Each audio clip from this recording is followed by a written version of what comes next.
إنما المؤمنون الذين إذا ذكر الله وجلت قلوبهم وإذا تليت عليهم آياته زادتهم إيمانا وعلى ربهم يتوكلون.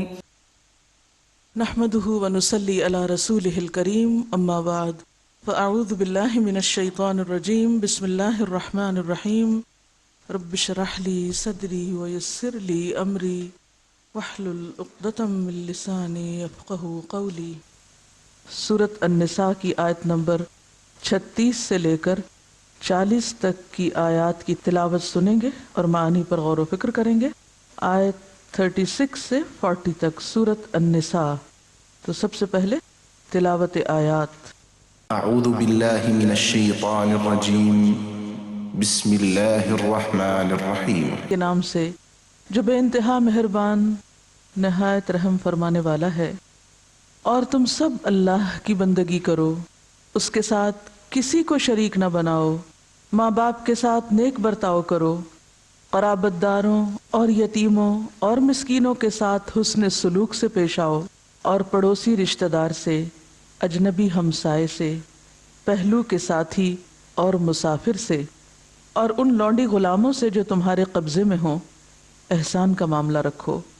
یقین جانو اللہ کسی ایسے شخص کو پسند نہیں کرتا جو اپنے پندار میں مغرور ہو اور اپنی بڑائی پر فخر کرے، اور ایسے لوگ بھی اللہ کو پسند نہیں ہیں جو کنجوسی کرتے ہیں، بخل کرتے ہیں اور دوسروں کو بھی کنجوسی کی ہدایت کرتے ہیں، اور جو کچھ اللہ نے اپنے فضل سے انہیں دیا ہے اسے چھپاتے ہیں. ایسے ناشکرے لوگوں کے لیے، ایسے کافر نعمت لوگوں کے لیے ہم نے رسوا کن عذاب مہیا کر رکھا ہے. اور وہ لوگ بھی اللہ کو ناپسند ہیں جو اپنے مال محض لوگوں کو دکھانے کے لیے خرچ کرتے ہیں اور در حقیقت نہ اللہ پر ایمان رکھتے ہیں نہ روز آخر پر. سچ یہ ہے کہ شیطان جس کا ساتھی ہوا اسے بہت ہی برا ساتھ میسر آیا. آخر ان لوگوں پر کیا آفت آ جاتی اگر یہ اللہ اور روز آخر پر ایمان رکھتے اور جو کچھ اللہ نے دیا ہے اس میں سے خرچ کرتے. اگر یہ ایسا کرتے تو اللہ سے ان کی نیکی کا حال چھپا نہ رہ جاتا. اللہ کسی پر ذرہ برابر بھی ظلم نہیں کرتا. اگر کوئی ایک نیکی کرے، ہم سب جانتے ہیں کہ آخرت کی نجات کے لیے اللہ تعالیٰ سے مضبوط تعلق ضروری ہے. اللہ تعالیٰ سے مضبوط تعلق اللہ کی رسی کو مل جل کر مضبوط تھامنے سے ہی حاصل ہو سکتا ہے، جس کے لیے مسلمانوں کا، اس رسی کو تھامنے والوں کا باہم اتحاد اور اتفاق بے حد ضروری ہے. بڑے پیمانے پر، بڑے لیول پر اتحاد کا امکان اسی وقت ہو سکتا ہے جب اس کا آغاز فرد سے اور خاندان سے ہو، کیونکہ معاشرہ خاندان اور افراد سے مل کر بنتا ہے. اگر کسی شخص کے اندر دوسروں کے ساتھ اچھے طریقے سے مل جل کر رہنے کی توفیق نہیں، یا اس کو اس کا قرینہ نہیں، وہ نہیں جانتا کہ چھوٹے پیمانے پر اتحاد اور اتفاق کیسے قائم کیا جائے، تو وہ کبھی بھی اس قابل نہیں ہو سکتا کہ پھر وہ اتحاد ملت کے لیے مفید ثابت ہو، یا وہ اسے اختیار کر سکے، یا اس کے ثمرات اور فوائد کو حاصل کر سکے. تو آئیے دیکھتے ہیں کہ اتحاد کیسے پیدا ہوتا ہے. سب سے پہلے وَعَبُدُ اللَّهَ، إِيَّاكَ نَعْبُدُ کی صفت، اللہ کی ایسی عبادت کہ وَلَا تُشْرِكُوا بِهِ شَيْئًا، اس کے ساتھ کسی اور کو شریک نہ کیا جائے. مکمل توحید، رب کو ایک مانا جائے، انسان اسی کا ہو کر رہے. نماز، قربانی، جینا اور مرنا سب کچھ اس کے لیے ہو، اور اس میں کوئی دوسرا شریک نہ ہو. گویا اتحاد جنم لیتا ہے توحید سے، یک رخ ہونے سے، خدا رخ ہونے سے.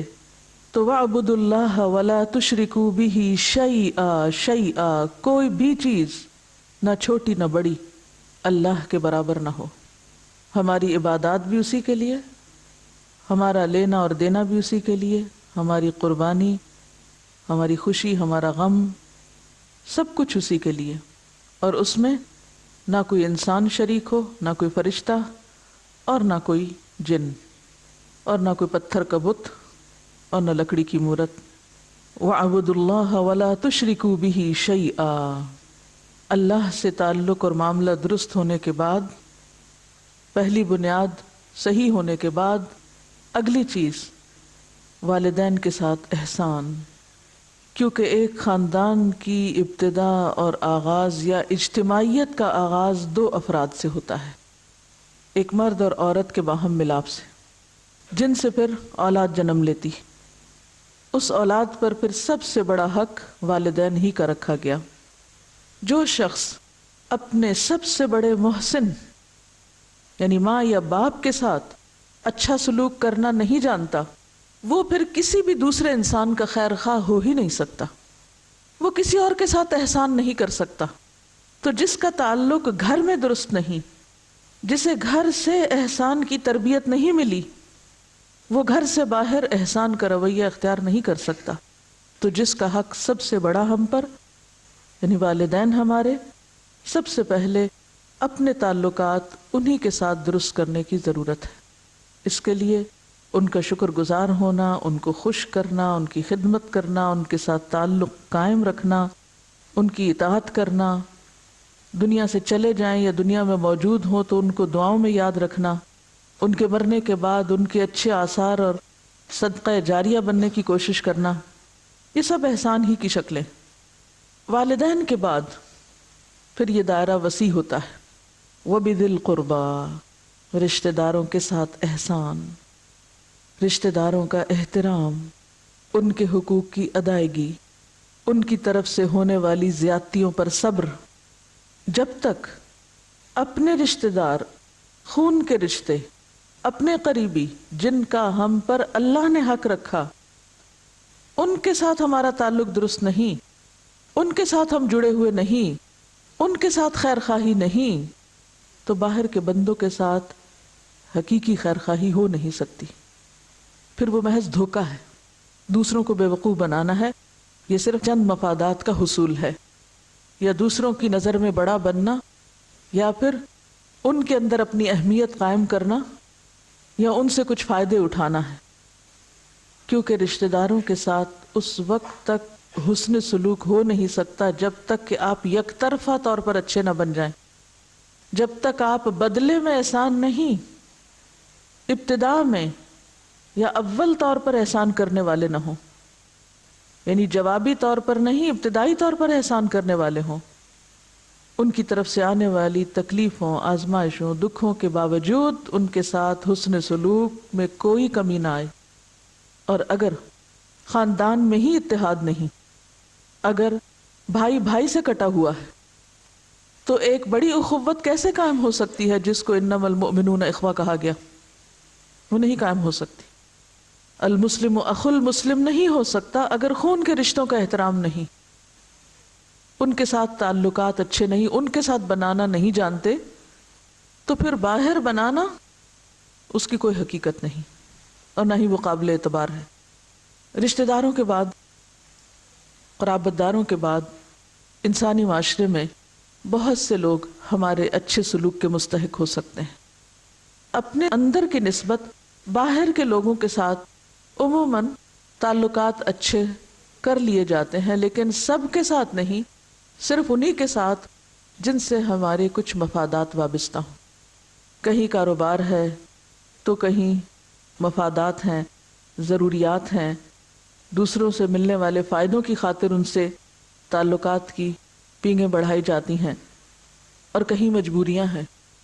اسی لیے عام طور پر معاشرے کے وہ طبقات اگنور ہو جاتے ہیں جو کمزور ہیں، جو اپنے سے چھوٹے ہیں، مثلاً والیتامیٰ، یتیم بچے، جن کے سر پر والد نہیں، جن کا کوئی کمانے والا نہیں، جن کا کوئی خیال رکھنے والا نہیں، جو بے سہارا ہیں۔ والمساکین، اور مساکین، ضرورت مند، حاجت مند، مظلوم، پسے ہوئے طبقات، کیونکہ ان سے ہمارا کوئی مفاد وابستہ نہیں، وہ ہم سے کوئی احتجاج نہیں کر سکتے، وہ ہم سے سوال نہیں کر سکتے، وہ ہم سے پوچھ نہیں سکتے، لہٰذا ہم بھی ان کے حقوق سے غافل ہو جاتے ہیں۔ کوئی بھی مسلمان یا کوئی بھی انسان، خواہ وہ کمزور ہو یا وہ طاقتور ہو، وہ اسی جسم کا حصہ ہے جسے یا تو آپ انسانی جسم کہہ لیں یا پھر اسلام کے دائرے میں اخوت کا رشتہ کہہ لیں کہ تمام مسلمان آپس میں اس طرح ہیں جیسے ایک سیسا پلائی ہوئی دیوار یا پھر ایک جسم کی مانند۔ اب جسم کے کچھ حصوں میں بہت طاقت ہوتی، مثلا آپ دیکھیں دانتوں میں بہت طاقت، لیکن بالوں میں بظاہر کوئی طاقت نظر نہیں آتی، لیکن آپ نے دیکھا ہوگا بالوں کے بغیر بھی کام نہیں چلتا۔ اگر آپ کے منہ میں دانت تو ہوں لیکن آپ کے چہرے پر ابرو نہ ہو یا پلکیں نہ ہوں تو آپ کیسے نظر آئیں؟ اب آپ کہیں کہ اس کے بغیر بھی کام چلتا ہے، دانتوں کے بغیر پیٹ نہیں بھرتا، لیکن ابرو اڑا بھی دیے جائیں تو کیا ہوا؟ نہیں، وہ آپ کی زینت ہے، آپ کا حسن ہے۔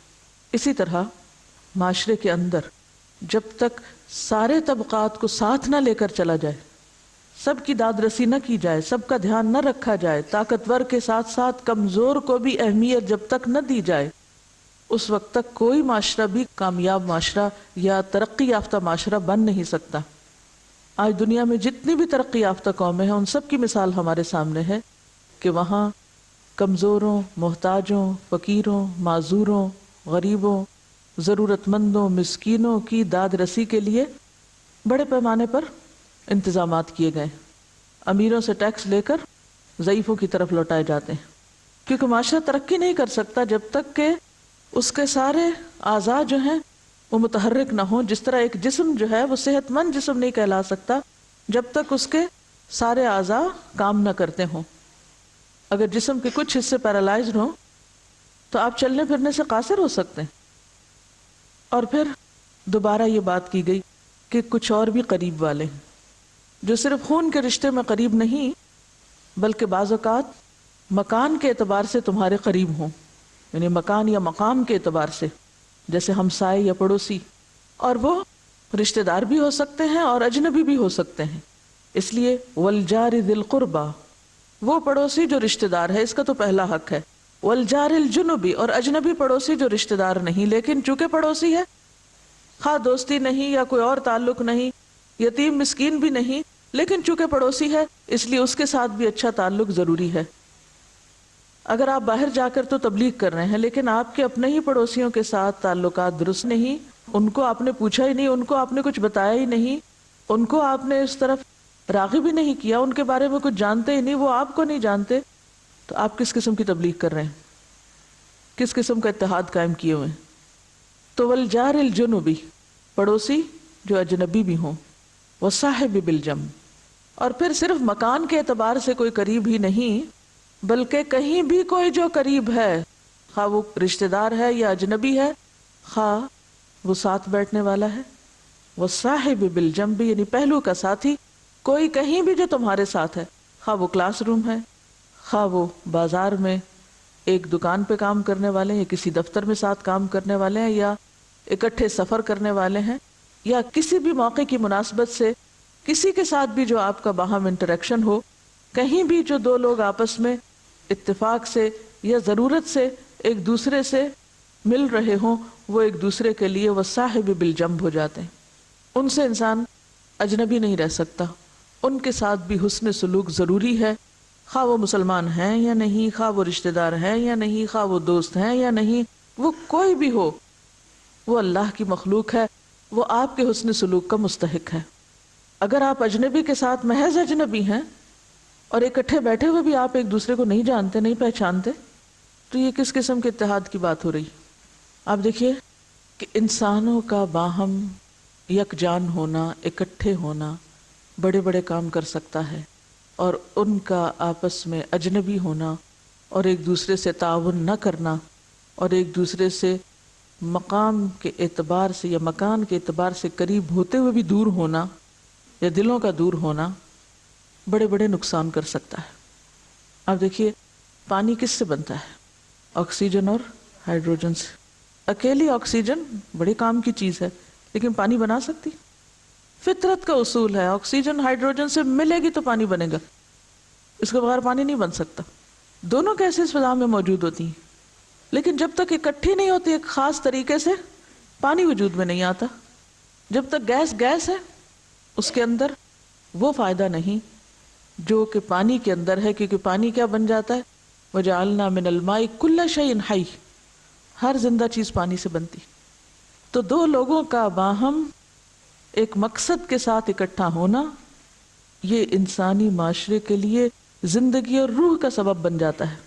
وابن السبیل، اب ترتیب آپ دیکھیے کہ سب سے پہلے تو قریب ترین والدین، پھر رشتہ دار، پھر مسکین، پھر رشتہ دار پڑوسی، پھر اجنبی پڑوسی، پھر ساتھ بیٹھنے والا کوئی بھی جس سے اکثر ہی آپ میل ملاقات کرتے ہیں، نہ قلب کا رشتہ ہے نہ کوئی اور، لیکن ساتھ ہوتے ہیں آپ، تو محض ساتھ ہونے کی بنا پر ایک دوسرے سے اچھا سلوک کرتے ہیں۔ اور پھر جس کو آپ کبھی زندگی میں ایک ہی بار ملتے ہیں، وہ ابن السبیل، مسافر، جو اوپر والی کسی بھی کیٹیگری میں نہیں آتا، لیکن وہ اللہ کی مخلوق ہے، انسان ہے، اگر وہ ضرورت مند ہے اور ہے یا نہیں ہے، کیونکہ احسان کرنے کا حکم ہے، اور احسان محض کسی کی ضرورت پوری کرنے کا نام نہیں ہوتا۔ یعنی احسان اس چیز کا نام نہیں کہ کوئی ضرورت مند ہوا تو آپ نے اس کی ضرورت پوری کر دی تو آپ نے احسان کر دیا۔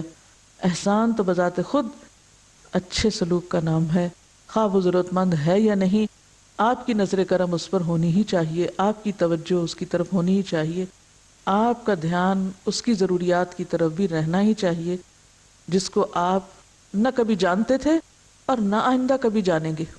وَمَا مَلَكَتْ أَيْمَانُكُمْ، اور پھر سوسائٹی کا سب سے زیادہ مظلوم طبقہ جس کی آزادی چھین لی گئی ہو، غلام، کیونکہ وہ تو مجبور محض ہیں، آپ ان پہ ظلم بٹھائیں تو وہ آپ کا کچھ نہیں بگاڑ سکتے۔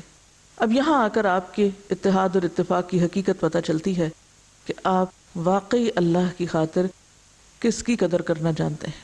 پھر فرمایا ان اللہ لا يحب، یقیناً اللہ نہیں محبت کرتا، کس سے؟ من کانا، جو بھی کوئی ہو، کون؟ مختالاً فخورا، مختالاً فخورا، خود پسند، فخر کرنے والا۔ مختال کا لفظ خیل سے نکلا ہے، خے یہ لام، خیل گھوڑے کو کہتے ہیں، پھر اسی سے اترا کے چلنے کو کہتے ہیں۔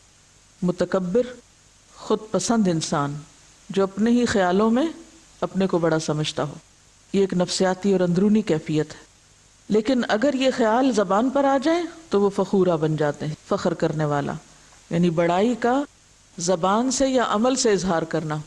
مختال کیا ہے؟ محض اندر ہی اندر اپنے آپ کو بڑی شے سمجھنا۔ مختال فخور کب بنتا ہے؟ جب زبان سے بول کے اپنے منہ میاں مٹھو بنے، اور اس کے ساتھ ساتھ اپنے حرکات سے اور اپنے عمل سے بھی اپنے آپ کو بڑا ثابت کرے، اپنے متکبرانہ خیالات کا اظہار بھی کرے۔ کون ہوتے ہیں یہ مختال و فخور؟ الذین یبخلون، وہ جو بخل کرتے ہیں، سیلف سینٹرڈ، جو سارا فائدہ صرف اپنی ذات کا ہی کرنا جانتے ہیں، صرف اپنی ذات ہی کو فائدہ پہنچانا جانتے ہیں، خود پرست، مفاد پرست، صرف ذاتی فائدوں کے لیے جینے والے، دوسروں سے بے نیاز ہو کر دوسروں کی ضروریات اور دوسروں کی تکلیفیں اور دوسروں کی محبت سے عاری۔ اور صرف اتنا ہی جرم نہیں ان کا، مختالن فخورہ کا، کیونکہ اگر صرف مختال ہوتے تو یبخلون ہوتے، لیکن چونکہ فخورہ ہیں تو اس لیے وَيَأْمُرُونَ النَّاسَ بِالْبُخْلِ، لوگوں کو بھی بخل کرنے کے لیے کہتے ہیں تاکہ ان کا عیب کسی کو نظر نہ آئے، نہ خود دوسروں کی ضروریات کا خیال رکھتے ہیں اور نہ دوسروں کو رکھنے دیتے ہیں، نہ دوسروں کو خرچ کرنے دیتے ہیں، اگر کوئی اور کرتا نظر آئے تو اس کو بھی روک دیتے ہیں۔ اور کیا کرتے ہیں؟ وَيَكْتُمُونَ مَا آتَاهُمُ اللَّهُ مِن فَضْلِهِ، اور اللہ نے اپنے فضل سے جو کچھ ان کو عطا کر رکھا ہے اس کو چھپا کے رکھتے ہیں، کسی کو ہوا بھی نہیں لگنے دیتے کہ اگر کسی کو پتا چل گیا کہ ان کے پاس اتنا اور اتنا ہے تو کوئی مانگ ہی نہ بیٹھے، کوئی توقع ہی نہ رکھ بیٹھے، کیونکہ دینا تو چاہتے ہی نہیں، لہذا پہلے سے ہی پیش بندی کر کے رکھتے ہیں، ایسے طریقے اختیار کرتے ہیں، زبان سے ایسی باتیں کرتے ہیں کہ جس سے دوسرا شخص ان سے مایوس ہو جائے۔ وَأَعْتَدْنَا لِلْكَافِرِينَ عَذَابًا مُهِينًا، اور ہم نے کافروں کے لیے رسوا کن عذاب تیار کر رکھا ہے۔ یہاں کافر سے مراد کون ہیں؟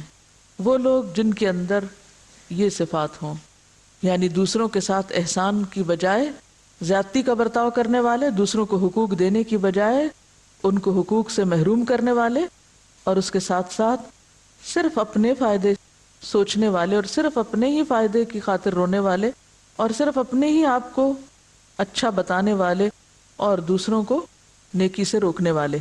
کیونکہ یہاں پر کیا ہے؟ اللہ کے فضل کو چھپاتے ہیں۔ حکم کیا ہے؟ وَأَمَّا بِنِعْمَةِ رَبِّكَ فَحَدِّثْ، رب کی نعمتوں کا اظہار کرو، اس پر شکر گزار ہو، لیکن جب ان کی ہوا ہی نہ لگنے دی کسی کو، سب کچھ ہوتے ہوئے بھی پھٹے پرانے کپڑے پہن کے رکھے تاکہ کسی کو پتہ نہ چلے کہ کتنا ہے اس کے پاس، تو ایسے میں پھر شکر کا اپوزٹ کیا ہوتا ہے؟ کفر. تو یہاں للکافرین سے مراد یہ ناشکرے لوگ ہیں جو اللہ کی نعمتوں سے نہ کسی اور کو فائدہ پہنچاتے ہیں اور نہ خود فائدہ اٹھاتے ہیں اور دوسروں کے لیے بھی ایک رکاوٹ بن جاتے ہیں. ایسے لوگوں کے لیے اللہ نے رسوا کرنے والا عذاب تیار کر رکھا ہے. یہ مختالاً فخورا ذلت کے قابل ہیں. والذین ينفقون، ایک دوسری انتہا بھی ہے، اور وہ کیا ہے کہ بخل تو نہیں، خرچ تو کرتے ہیں، لیکن وہاں بھی قبلہ درست نہیں.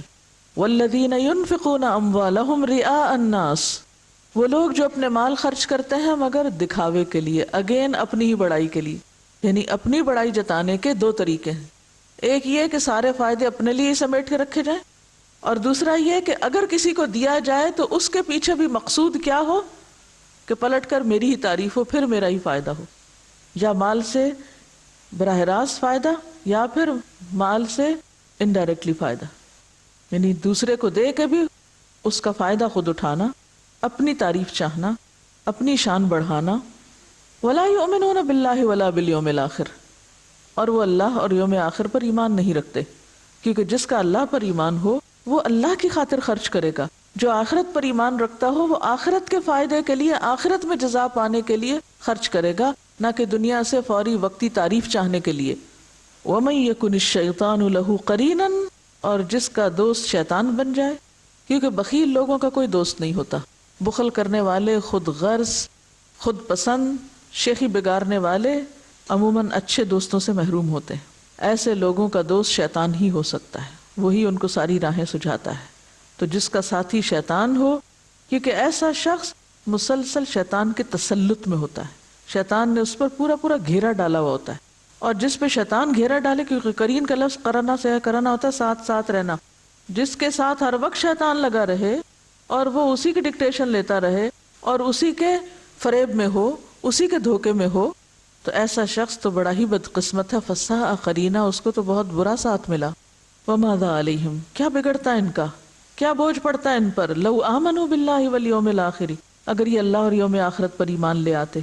وانفقوا مما رزقہم اللہ، اور جو رزق ان کو اللہ نے دیا تھا اس میں سے کچھ خرچ کر ڈالتے. پھر بھی ان کا کوئی احسان نہیں، کیونکہ انہیں جو کچھ ملا اللہ نے دیا، ان کا اپنا تو ہے نہیں. وکان اللہ بہم علیما، اور ہے اللہ علم والا، سب جاننے والا. علیم، جس کا علم ذاتی ہو.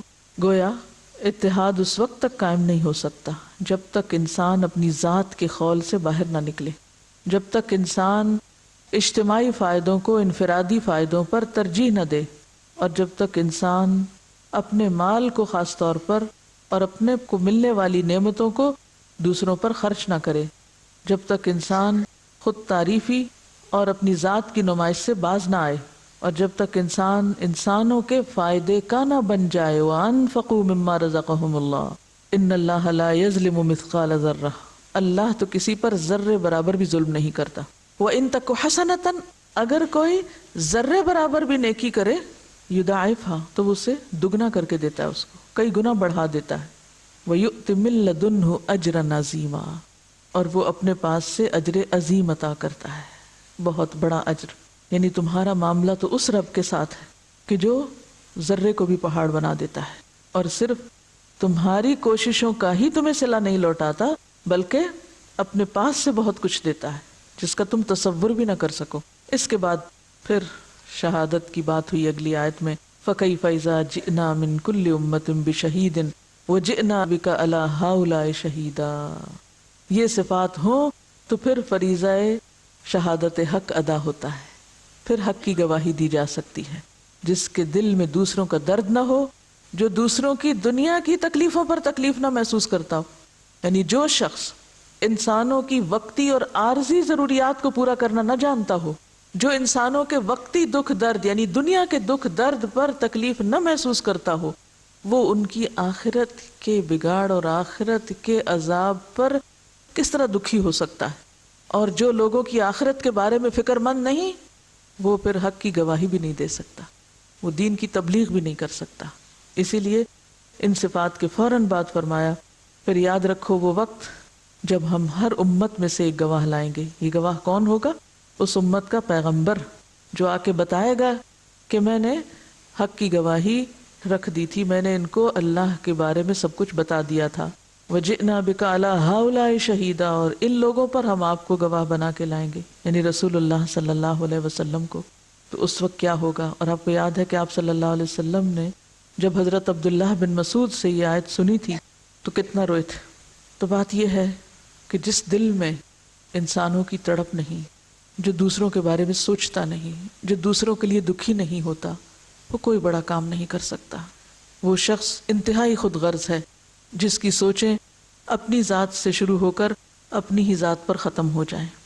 اس کے اندر کوئی وسعت نظر نہیں، کوئی درد نہیں.